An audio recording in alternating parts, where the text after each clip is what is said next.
Welcome to the latest episode of Leadership and Culture in Healthcare. I'm Matthew, in the podcast host, and we're in series 5. We're talking NHS organisations that have merged, NHS organisations that are in group models, and I'm delighted to be joined by the venerable, I think we should say, the darling of anybody wants to comment in the public, who do we go to? Nick Hulme. Nick Hulme, welcome to the podcast. Hello, Matthew. Nice to see you.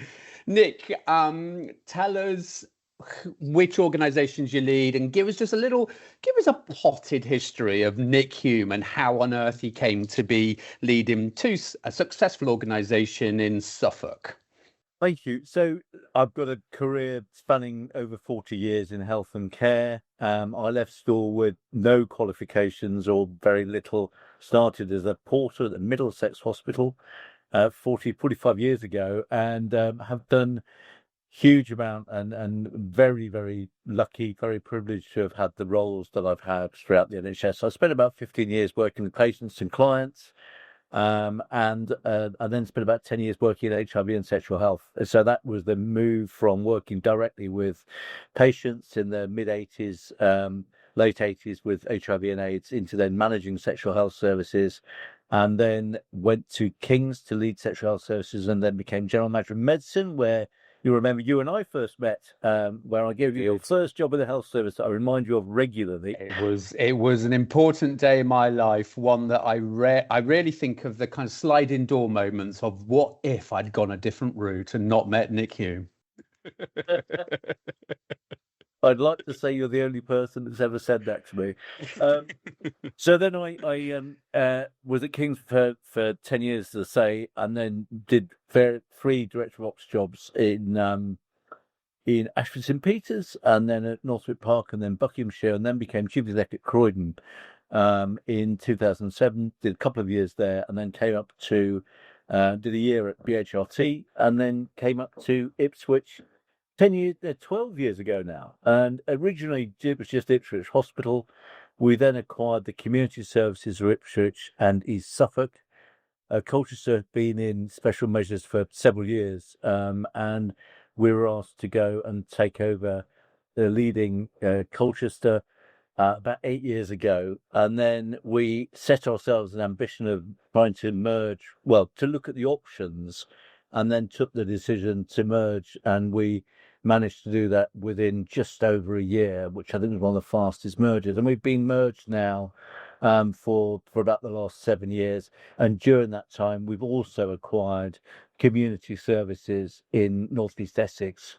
So we're now 12,000 staff, just over £1 billion turnover, treating about 10,000 people a day in 6 community hospitals, 2 acutes at Ipswich and Colchester, and then obviously the care we provide in people's homes through our community services. So a much bigger job than I first started in the east of England. And I have to say, although it's not particularly popular to say it these days, Matthew, every day I love coming to work, and I still love the job that I do. And I think it's an absolute privilege to do what we do. Fabulous. Well, what a career, and still more to do, no doubt, because you never stop, do you, Mr. Hulme? Let's just talk about some of those dynamics, because this podcast series is about mergers and group models. And You said we were asked to wrap up. I've written on my notes, wrap yourself over Colchester. That was by whom? When you say we were asked, what was the kind of process of that? So there's a series of chief executives had gone through Colchester. The CQC had given it was in special measures. There'd been 2 or 3 reports saying it was getting no better, and the belief was that as a standalone organisation, there just wasn't it wasn't an attractive place to go. So the head of the NHS TDA, somebody called Jim Mackey, who seems to have reappeared rather recently within the last week as an NHS significant NHS leader. So Jim and Monitor at the time, obviously Jim was leading TDA, and we had Monitor for Colchester, asked me. It followed a letter from Mike Richards, again, who has reappeared this week, when he was head of inspections, basically wrote to the Secretary of State saying that he believed the organisation should go into special administration or administration, I think it was called. I can't remember the exact words, but the only time that happened before was mid-staffs, but things were that bad. But as another line within the letter said, unless there is a partnership with Ipswich, they had spoken to me before that went into the letter, and we had said that we were willing to do it.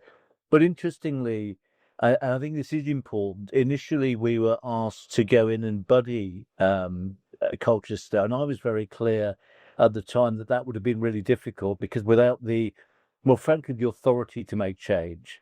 Because if you're in that budding situation, you can only kind of influence by by asking and identifying what we think might be best practice. And you have some of the kind of responsibility, but none of the control. So I think that my view was very clear at the time that it had to be all or nothing rather than a kind of budding relationship. Now, I'm not saying budding relationships can't work, and we've seen success where you have seen organisations improve with a buddy, but I felt at the time that that wouldn't have worked, and it proved to be relatively successful. We're never where we want to be, are we, as leaders? But actually, when I look back over the years, I think they can be quite proud of what's been achieved across the organisation. And then an unusual approach at that time because I think, am I right in thinking Colchester was a foundation trust, Ipswich was an NHS trust, hadn't That's achieved foundation trust. And the prevailing view, of course, which is why there was Monitor as the regulator, regulating the very best, i.e. foundation trust. You said the TDA, Trust Development Authority, was the rest who hadn't achieved. And the rationale was, well, they needed to be subsumed by fabulous foundation trust, weren't they? And you were doing completely the opposite. You were an NHS trust taking over what was meant to be a great run organisation as a foundation trust. That's exactly right. When I was appointed at Ipswich, somebody very senior, who I won't mention, said to me, well, you just go to Ipswich for a couple of years, Nick, and then get it ready for a takeover by either West Suffolk or Colchester, because it's not a foundation trust. In those days, as you say, everybody had to become a foundation trust.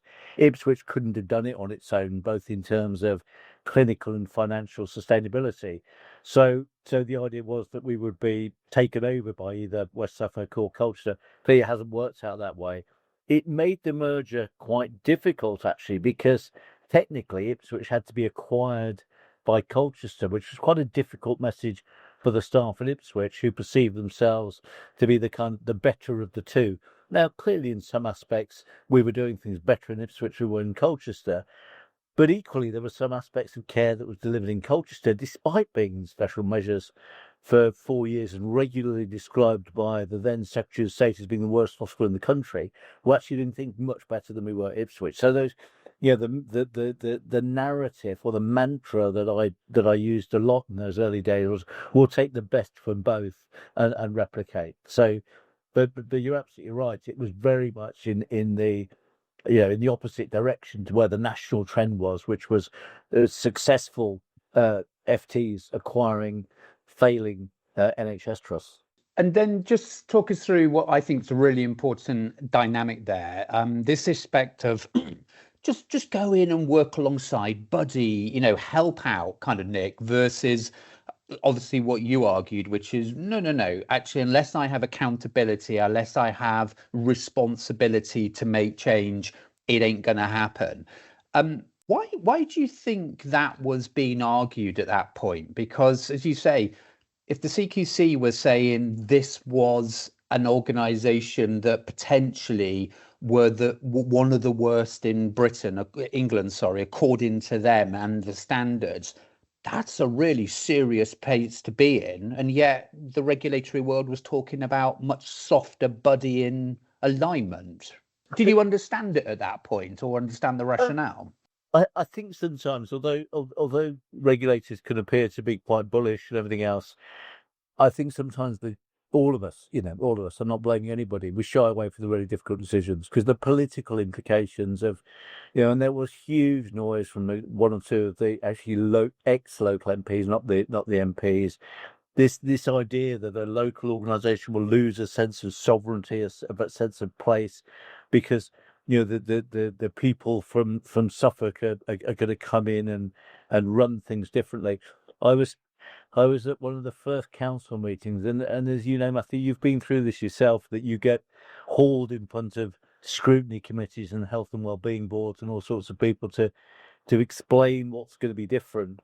And one of the councillors said, "This is typical of Suffolk. You've been coming in and marauding across Colchester since the days of Boadicea."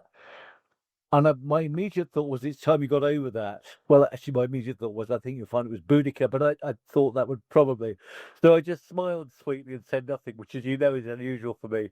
Very unusual. For those listening, very unusual. Yeah. But there was that sense of we have to protect sovereignty of organisations. And I just think one of the real challenges in the NHS is that we wait for massive failure to drive some of these changes in organizational structure or mergers or groups or whatever. And I just think if only we got a bit upstream of some of this, if we can clearly see that an organization is not sustainable, because sometimes places simply aren't sustainable, no matter how strong the board is, how good the leadership is. And I think particularly as we look into super specialised work and we look at different ways of delivering care, there has to be a question about the simple sustainability financially and clinically of organisations. Don't wait for failure, because failure inevitably means harm to patients. So why would we wait for that if in fact we know what the outcome is going to be? So I think my view was that if there's going to be that level of resistance to change, then one way to address that is to ultimately have the authority to, leadership as well as I do, if not better. And it doesn't work just telling people to do things, but people know inherently that if you are ultimately the accountable officer, then they were much more likely to fall into line with plans than all. Do you think it would be quite a nice idea if you did it this way? Well, we won't go down the sidetrack of talking about organizational sovereignty, because I have to say, I'm with you. It's one of my pet hates. It's like, no, the organization only exists for one purpose: to support our staff, to deliver great care. Sovereignty is for the king. That's what a sovereign is. It's not for NHS Trust, but it's a massive kind of stop, don't do this because we're sovereign is just the wrong reason for everything. So let's not talk about that, even though I have. Let's talk about then, how did you get into creating a joint team? Because you've just described some huge issues. Some things working well in Colchester, some things working less well in Ipswich, but Ipswich perceived and viewed as a better run organisation. You were trying to bring them together and say, let's get the best from both. Tough job, I imagine.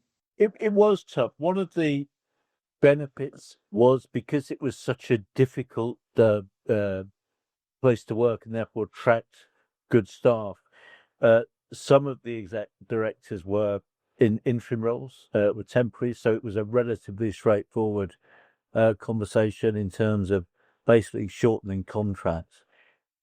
I've often been asked about lessons learned. The one thing that I wish I'd been braver, to be honest, about, was to have much earlier conversations about basically who was in and who was out in terms of how I wanted to create a new executive team. So we had quite a few of the jobs, finance and estates and HR and everything else.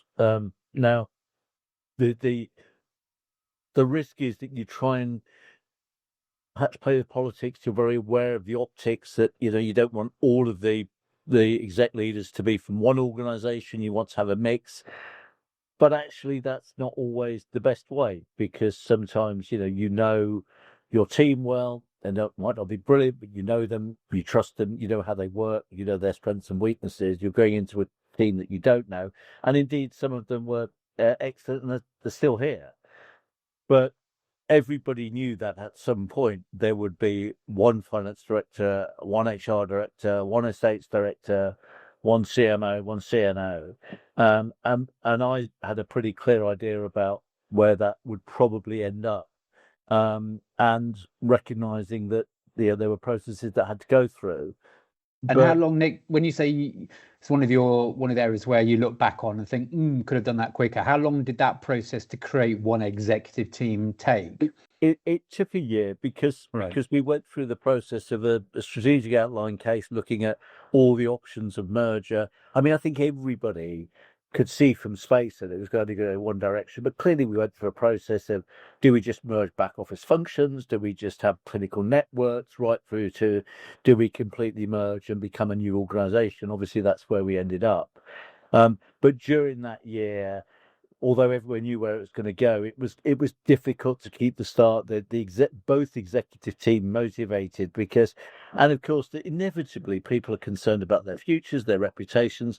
There's a bit of game playing starts and a little bit of, I think probably not deliberately, but kind of undermining colleagues and everything else, so that somebody appeared to get into that primacy position. They'd probably end up on the final exec team. So I think, with it, in retrospect, it's my biggest regret that I didn't take responsibility a little bit sooner to say, not you're in and you're out, but to run the process of establishing at least the exec team in shadow. I perhaps should have done that a little bit earlier. Is the root cause of that is that you said earlier that you merged really quite rapidly. You merged within a year. So you went through the strategic, the full business case, and the transaction all in that time.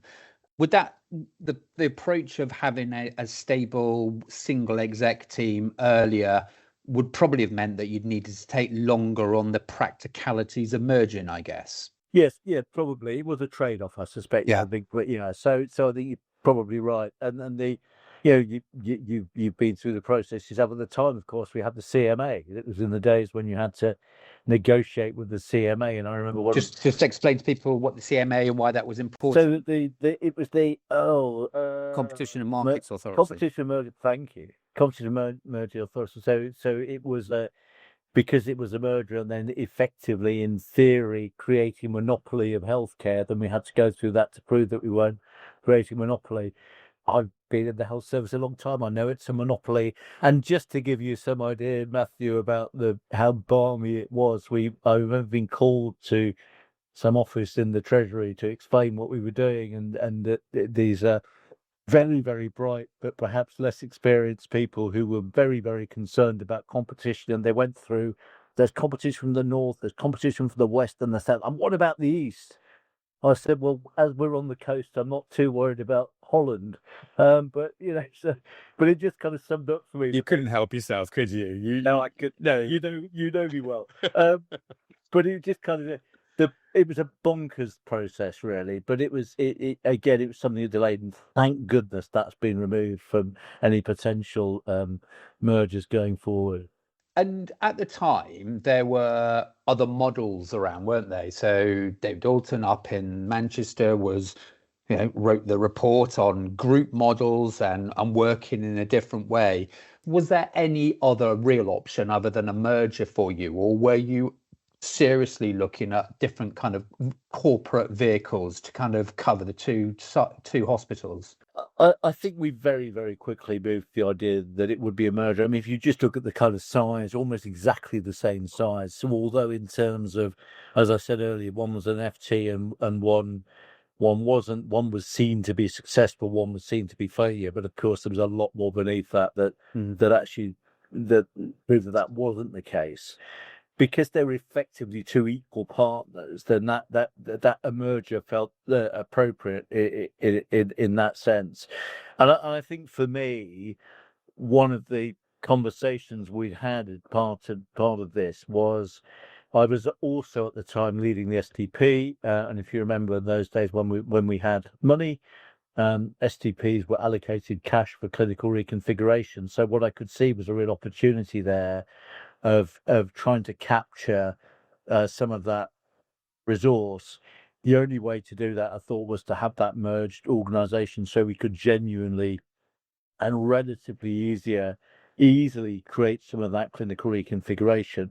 And albeit 7 years ago, it's taken 7 years, but just in the last 6 months, we've opened Europe's largest elective orthopaedic centre on the Colchester site.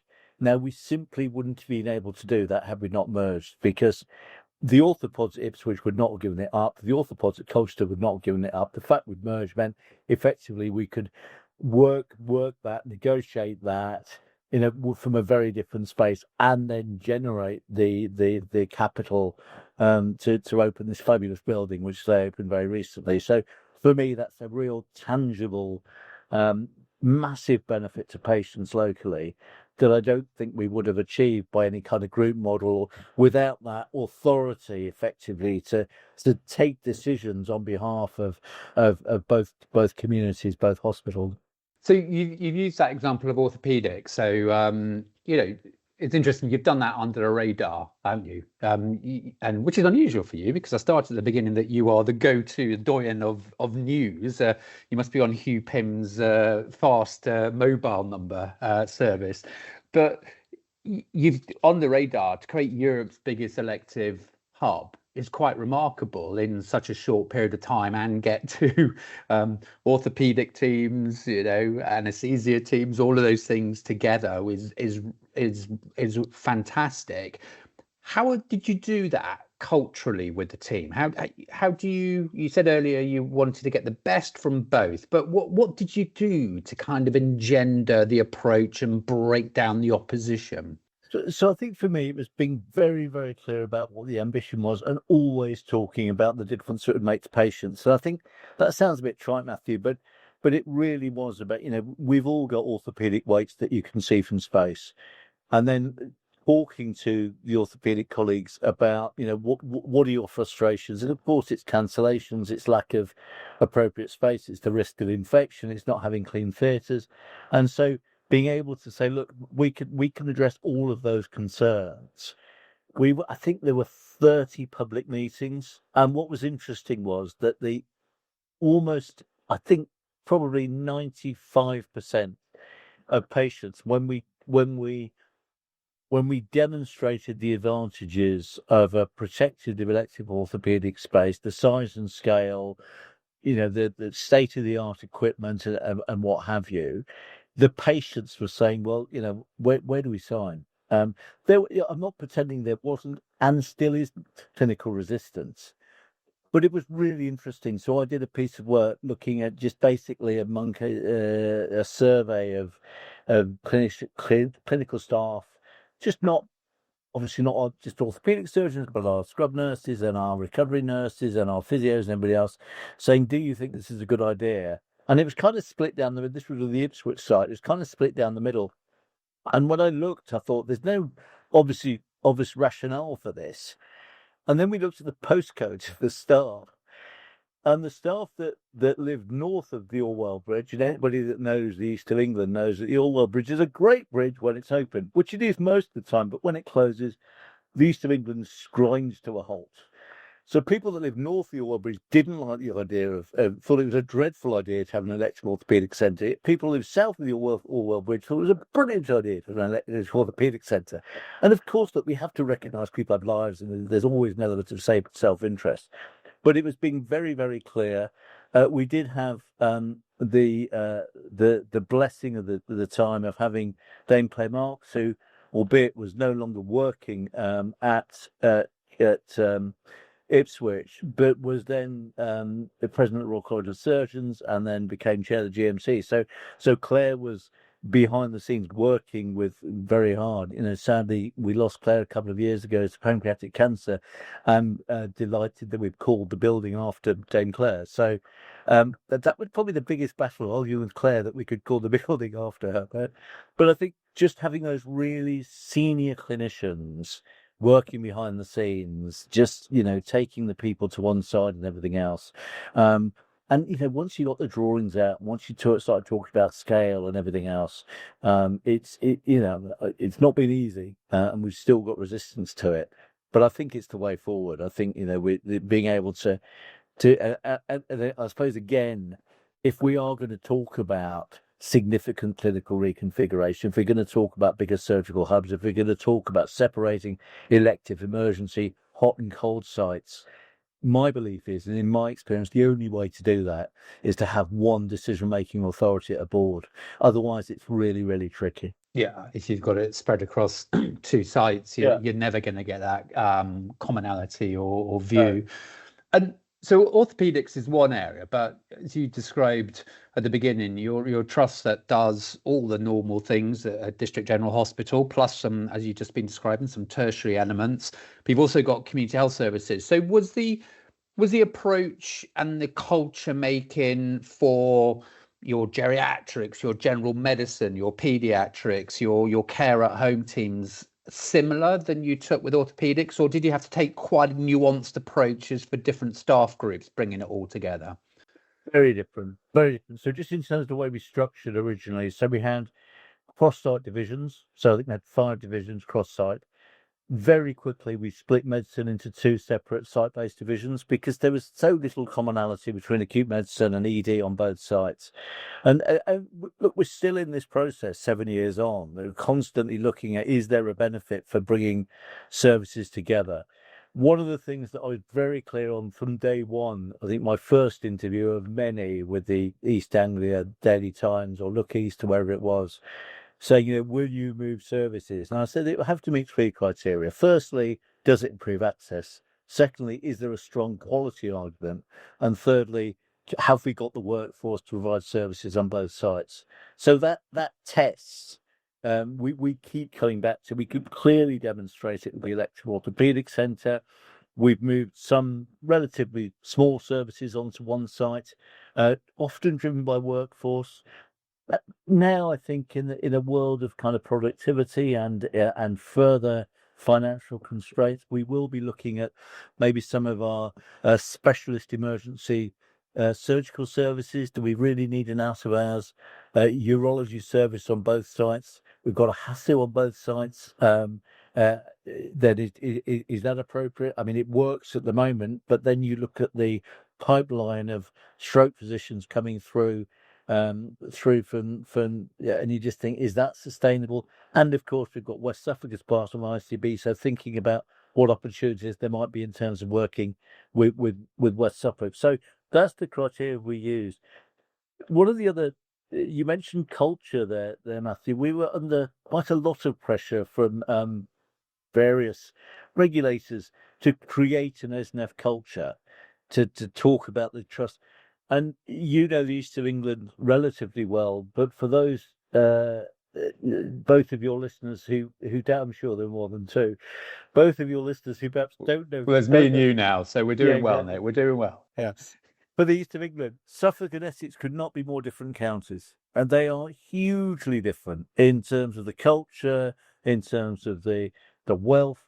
We have one of the wealthiest electoral wards in the country in Aldborough on the coast, just in Suffolk, and we got the most deprived electoral ward in Europe in Jaywick in Clapton. And so to talk about merging the culture when the culture in the counties is so different, the staff are different, the patients are hugely different patient groups. So I think that we've resisted the temptation to force either clinical teams to come together or to force a culture where simply it's not appropriate.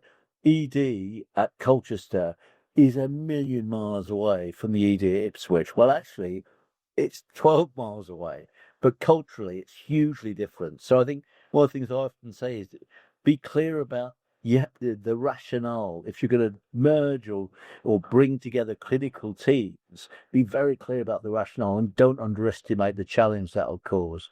And when you say the culture, which is an interesting point, when you say the culture and the 2 EDs are different, I assume in that's not anything to do with the standard of care, the professional practice, the courteousness. You're talking about actually the nature of what the local population is presenting to those EDs is quite different. Is that what you're getting to? It is. It's always been extremely difficult to attract people in primary care, particularly to work in northeast Essex, where Colchester sits. Tendring is a very deprived and very elderly part of the country, and therefore what presents through in a ED in Colchester is very, very different. to what presents in ED and Ipswich. And I think, my first QB that role was Croydon, and of course that was very different again. If there wasn't a shooting or a stabbing in ED or several in Croydon, they kind of thought we'd close for the night. And a shooting in Ipswich ED is something that's happened when they've been trying to shoot pheasants. So, so so the idea that we can kind of have this generic approach to ED. You're right about clinical practice and clinical outcomes and everything else, but there will be nuances in terms of how care is delivered to different communities. And so, Nick, as you look forward, and I know the merger work and the bringing to organisations it never happened. The transactions, the kind of the easy bit, the bringing the organisations together is the hard bit as ever. What are you looking forward to, even in our tight financial realm that we are at the moment in 2025? What do you think are the benefits that you're going to keep on pushing? You said you were focused on achieve the outcomes, be clear on the outcomes, and really then go for it. So what are you looking forward to trying to achieve between the many services across the organization? One of the early days when we were talking about the merger, we were trying to come up with a strap line. Everybody wants a strap line, don't they? And we had all sorts of suggestions here of, ESNEF, where we put the patient at the heart of everything we do, where quality drives every decision. And I remember saying at the meeting, it's a bit like British Airways saying, "Fly with us because we won't crash." People kind of take that as read. So what we were talking about a lot was what is it that really matters to the people that we serve, and I was going through some health issues with my wife at the time, and the biggest frustration we had was time. It was the time.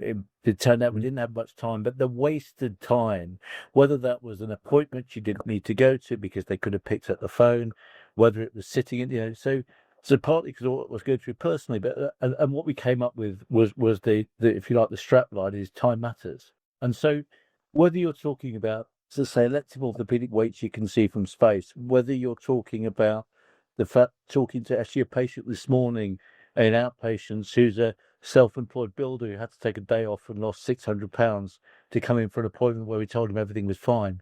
That matters to him. Time really matters. So everything that we do, the one thing we have brought into ESNEF is time matters. And I think, whether that for me is the drive. Hopefully most of the staff, if you stopped and said, what's ESNEF all about? They'd say it's where time matters.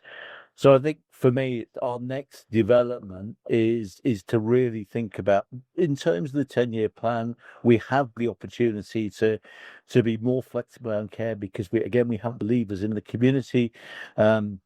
And you and I have been talking for at least 20 years about vertical or horizontal integration. And you've been very helpful over the years in terms of those conversations. Can I just, everybody just pause for a moment and let's just make sure Nick Hulme said I had been very helpful. I shall add that in my appraisal for my for next time. Yes.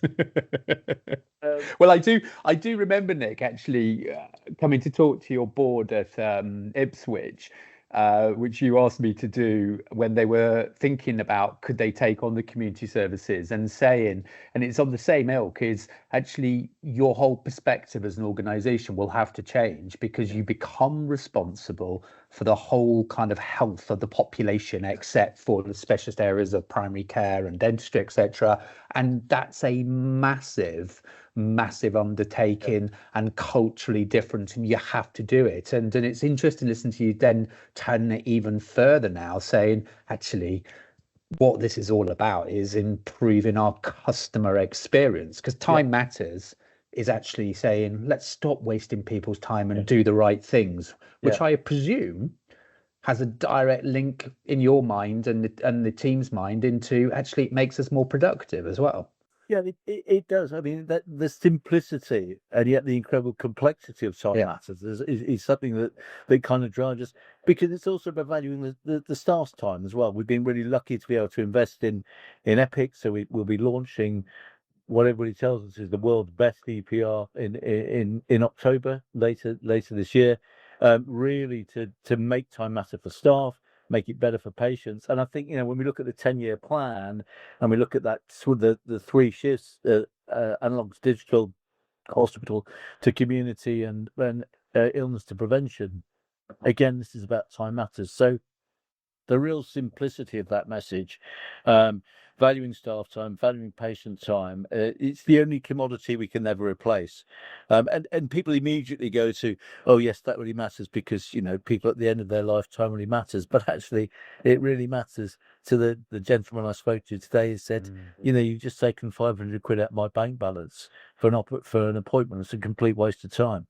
So, you really hear that stuff. And I would add it. You could replicate that for so many people. I remember talking to a mother of a very disabled child in a special school who had to go to so many non-value adding acute-based pediatric appointments because of her multiple needs. Not only did the daughter hate it, it took her out of the place that she felt secure, which was her school, and it was hell on earth. And often it was for no value at all, except we were recalling her. And it's the same thing for them. That child's not the end of her life, but time really matters for our population. And we're not very good at organising our affairs to be centred on them. Of the many times I've got into trouble in my comments on the Today programme. That's a separate podcast. Nick Hulme's Bloomers is probably something else. That seemed to upset a lot of people, albeit it was some years ago, was when I said that the NHS is a perfectly designed system to meet the needs of the people that work in it. And I think we have moved. I mean, this was a few years ago. We'd moved probably not as far as we'd like to. But we do always need to be mindful. You and I both know that we work with exceptional people every day, and the pride that we should have as leaders in terms of the work that people do is immense. But equally, our systems and processes are not designed around the needs of the people that use it. So my challenge, in fact, I sent an email earlier to our outpatient manager who probably thought, "Thanks, Nick." I said, "Do you think we could offer outpatient appointments to the self-employed between 8 and 9 every morning?" To allow them to go to work. So he thinks I'll forget that, because I often do, but I won't now. Now that we've talked about it on this, it'll be on this the famous podcast. Your poor outpatients lead is going to be reminded of it regularly. Exactly. And I might go with a strap line of redesigning outcomes for the self-employed. Yes, that will make it even worse. So, Nick, I want to ask you to think about what would you say to someone at the start of their career? But in this episode, we've heard some really interesting things. We've heard your 40 years. Is it 40 years? It's probably a bit longer, but that's a moot point. We don't want to start. It's very vogue to start looking at people's CVs at the moment, isn't it? 45 years. It was 45 years. January 1980. Yeah. Bayek, 45 years, going through lots of organizations and leading, the purpose of this kind of episode to talk about how you brought cultures from Ipswich.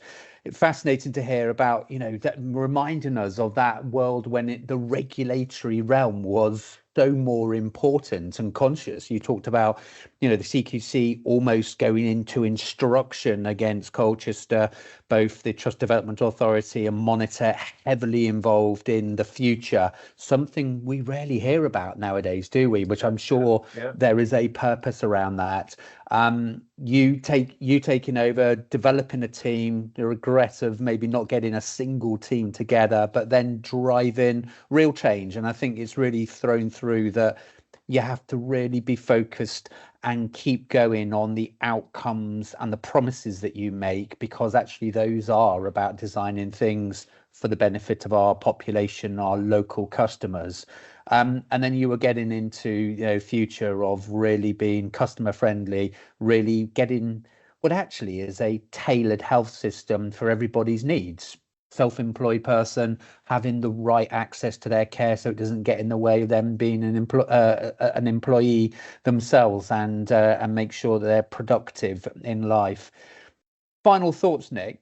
What are you going to say to someone starting off in their career and thinking, actually, I'd like to be someone like Nick Hulme's role in the future? Because you said at the beginning, it's an absolute privilege to lead what you do.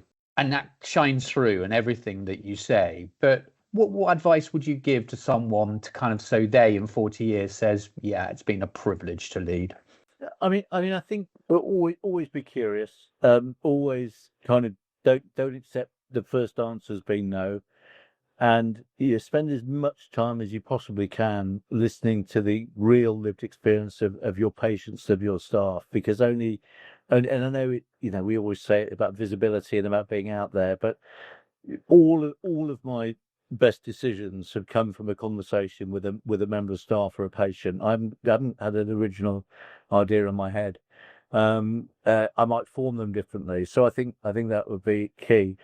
But also, I was basically brought up by my grandmother, Matthew, who was a nurse who came over to train in the north of England before the war, and she became a director of social services and brought me up, and is the reason that I do what I do. When I got my first leadership role, she was in her 80s. I think it was about 86. I phoned her up and said, "Grandma, what advice would you give me?" And she said this: "She said, always treat your patients the way you want them to treat your staff. And secondly, never manage car parks." Who would have known there was such wisdom in the Hume family? Indeed. No, but it's a fabulous reminder, isn't it? I think you've walked the talk. I remember one of the times I came over and had a coffee with you when I was seeing some of my teams in Ipswich, and we walked down from your office to get a sandwich, and it was the longest sandwich run I've ever been on, because you talked to absolutely everybody, and those you didn't talk to wanted to say hello to you, and that was just on a 120-meter corridor. And it did mean that our conversation was less, but it was lovely watching you interact with all of your teams, whoever they were, and you knew their names, which was quite remarkable. Thank you, Nick. It's been a joy listening to you and talk, and thank you for joining Leadership and Culture in Healthcare and talking about your experience leading SNF and off into the future. Thank you. My pleasure. Thank you, Matthew. It's been fun.